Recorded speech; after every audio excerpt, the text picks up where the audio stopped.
আসসালামু আলাইকুম। আহো মাদবর সাহেব বহ।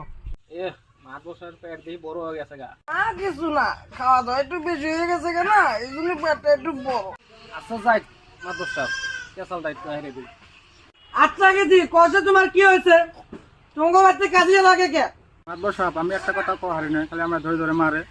না মাদবর সাহেব আমি ওরা মারিনি তো, একটু মিছে কথা। চুপ, কথা কস না, বয় না, মুখে মুখে কথা কর, মুখে মুখে। হ্যাঁ এই দৌবকর গার্জেন এনা হচ্ছে। মাদবর সাহেব কোন আচ্ছা কষে, তুমি তোমার মেয়েরা সংসারে করে খিলাবা না নাই? কও তোমার মতামতটা কি? মাদবর সাহেব আপনার করে থেকে যেটা ভালো হয় ওরাই করেন। আচ্ছা সালার বাপ, তোমার মতামতটা আবার কি? তুমি কি তোমার সালারে সংসার করে খিলাইবা না নাই? ও যাই করো, আমি আবার কি কম, ওরা সংসার করে খাইবো, অগর সংসার।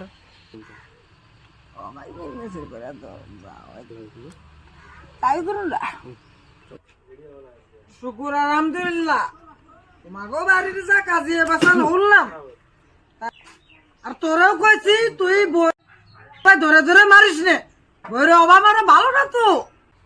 মাদবর সাহেব উড়ি উঠুনে যাই, উঠুন তাইলে যাই আবার।